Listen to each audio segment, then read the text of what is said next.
if you had to sum up the Democratic agenda, we'll go topic by topic in this particular debate. On healthcare, we're going to take away your private insurance and raise middle-class taxes to do it. So if that sounds great, go for it, America. Alternatively, we'll do it, but we'll just do it real slowly, right? That's sort of Biden's plan. Okay, then we get to racism. Okay, you ready for this? So here's Beto O'Rourke after having read like 7 pages of Howard Zinn in a late-night doobie binge. Here's Beto O'Rourke desperately seeking attention. Here's his take on America. It's not great. Racism in America is endemic. It is foundational.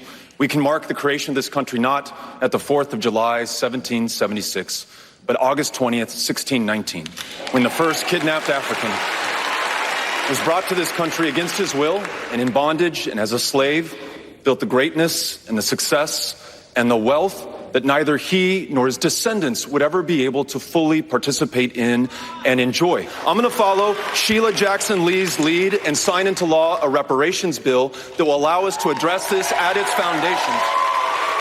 But we will also call out the fact that we have a white supremacist in the White House, and he poses a mortal threat to people of color all across this country. So he just called Trump a racist murderer on a national stage, suggested that America's foundation is slavery.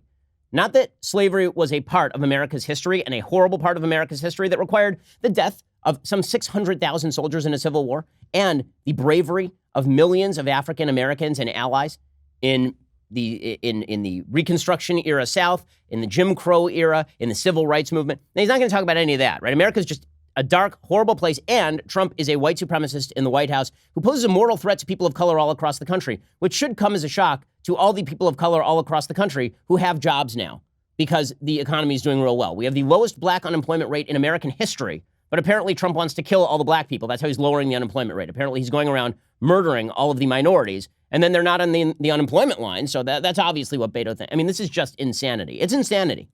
And if you think that Trump ain't going to use that sort of stuff in a general election campaign, the Democrats cheering, as he says that America was not founded on the 4th of July, but in slavery, that we are endemically racist. And one of the things that makes Beto so repellent as a candidate and now as a human being is that he's the race equivalent of the guy who declares himself a male feminist, right? The guy who says, well, you know, it's not just that I stand for female rights. I'm a male feminist. I'm more woke than the females are. Beto is more woke. He's more woke than anybody. He's going to acknowledge his white privilege, so elect him to president. Make that white guy president so he can acknowledge his white privilege from the White House. Perfect pitch, Beto. And then Cory Booker comes out there and he's like, you know what? Black people are in jail disproportionately because of racism.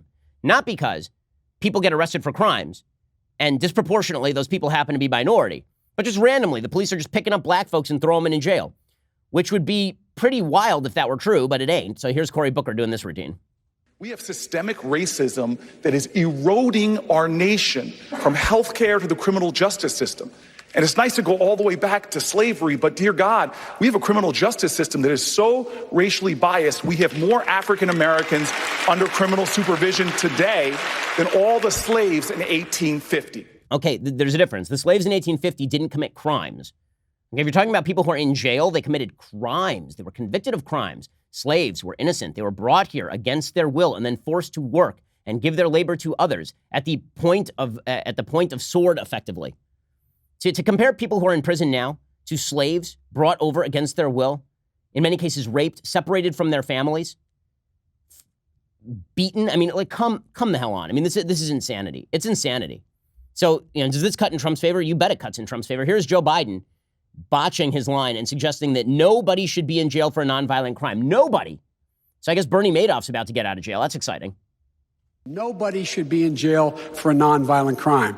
As when we were in the White House, we released 36,000 people from the federal prison system. Nobody should be in jail for nonviolent crime? Like no one?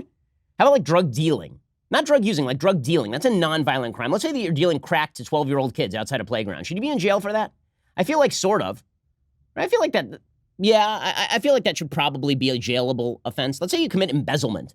Does that seem like something you should go to jail for? So later he says, well, he meant nonviolent drug crime. Again, there are lots of drug dealers who are in prison, who are dealing drugs to children. Should they be in prison? Yes. Yes, they should. By the way, the vast majority of people we've gone through these stats before. The vast majority of people in prison on the state and federal level are not there for nonviolent drug possession offenses. That is a minute percentage of both the state and federal prison population. But we're going to pretend this is all racism and all the rest. Okay, then the Democrats get to gun control.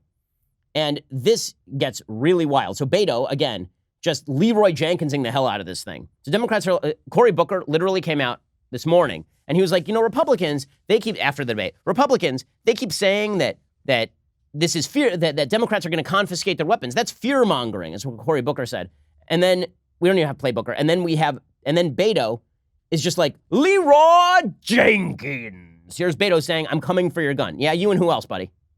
Hell yes, we're going to take your AR-15, your AK-47. We're not going to allow it to be used against people cheering this anymore. We have this thing called the Second Amendment in the United States.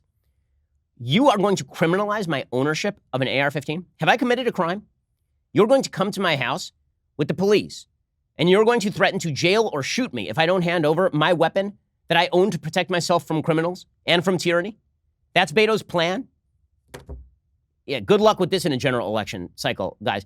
I hope you enjoyed that clip from The Ben Shapiro Show. If you did, go ahead and hit the subscribe button so you stay up to date on all our future content.